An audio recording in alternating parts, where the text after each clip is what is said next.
Doctor గారు, నా పేరు చిన్ని, వయసు 28 సంవత్సరాలు, నాకు పెళ్లయింది, పిల్లలు లేరు, కాకినాడ నుంచి రాస్తున్నాను. నాకు బర్త్లెన్ సిస్ట్ గ్లాండ్ సమస్య ఉంది. 3 monthsకి ఒకసారి రిపీట్ అవుతుంది. 2 సంవత్సరాల నుంచి అలాగే అవుతుంది. సిస్ట్ ప్రాబ్లం రావడానికి కారణాలేంటి? ఇది ఇన్ఫెర్టిలిటీకి కారణం అవుతుందా? మీ సలహా ఏంటో తెలియజేయండి అని అడుగుతున్నారు. ఈ ప్రశ్నకు గైనకాలజిస్ట్ డాక్టర్ శరత్ చంద్రిక గారు సమాధానం అందిస్తారు. ఈ బార్త్లెన్ సిస్ట్ అనేది, బార్త్లెన్ గ్లాండ్ అనేది లేడీ జననేంద్రియాలు బయట భాగంలో లేబియం మెజోరా అని ఉంటుంది, దాంట్లో ఉంటుంది అనమాట. మామూలుగా గ్లాండ్ ఉంటుంది, అది నాట్ రిమార్కబుల్. అది ఇన్ఫెక్ట్ అయినప్పుడు బార్త్లెన్ యాబ్సెస్ ఫామ్ అవుతుంది. యాబ్సెస్ అంటే దాంట్లో పస్ ఫామ్ అవుతుంది.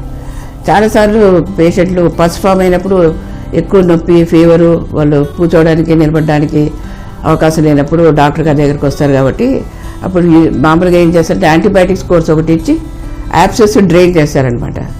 యాబ్సెస్ డ్రైన్ చేసి అప్పటికి పేషెంట్కి టెంపరీ రిలీఫ్ వస్తుంది. యాక్చువల్గా బార్త్లెన్ గ్లాండ్ సిస్ట్ అనేది ఒక గడ్డలాగా ఏర్పడుతుంది. దానివల్ల అది చిన్నదిగా ఉండేది పెద్దగా అవుతున్నప్పుడు తీసేస్తాము. దానివల్ల పెయిన్ ఎక్కువ అనేది, ఇన్ఫెక్షన్ వస్తేనే పేషెంట్కి పెయిన్ ఉంటుంది, అయితే పెయిన్ ఉంటుంది. అది సర్జరీ చేసినప్పుడు బార్త్లెన్ సిస్ట్ అంటే కంప్లీట్గా విత్ క్యాప్సూల్ అంటారు, దాని మీద ఒక అవుటర్ కవరింగ్ లాగా ఉంటుంది. అవుటర్ కవరింగ్తో సహా తీసేస్తే మళ్ళీ వచ్చే అవకాశాలు ఉండవు అనమాట.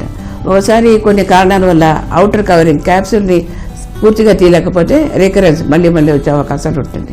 కానీ యూజువల్గా ఈకోలే అనే ఒక ఆర్గానిజం వల్ల కాజ్ అవుతుంది. కాబట్టి ఇది బయట జననేంద్రియాలు యూట్రస్ భాగానికి బయట ఉంటుంది. కాబట్టి ఈ బార్త్లెన్ గ్లాండ్ సిస్ట్ వల్ల ప్రెగ్నెన్సీ రాకపోవడం అంటూ జరగదు.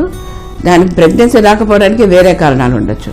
బట్ రిపీట్గా అవుతుంది అన్నప్పుడు ఏం చేయాలంటే యాబ్సెస్ డ్రైన్ చేసిన తర్వాత మళ్ళీ కొన్ని రోజులు, కొన్ని నెలలు గ్యాప్ ఇచ్చి మళ్ళీ డాక్టర్ గారి దగ్గర వెళ్ళి ఎగ్జామిన్ చేయించుకొని, అప్పుడు సిస్ట్ లాగా అట్లా ఉంటే రెండోసారి ఆపరేషన్ చేయించుకొని సిస్ట్ కంప్లీట్గా విత్ క్యాప్సూల్ రిమూవ్ చేయించుకుంటే మళ్ళీ వచ్చే అవకాశాలు తక్కువ.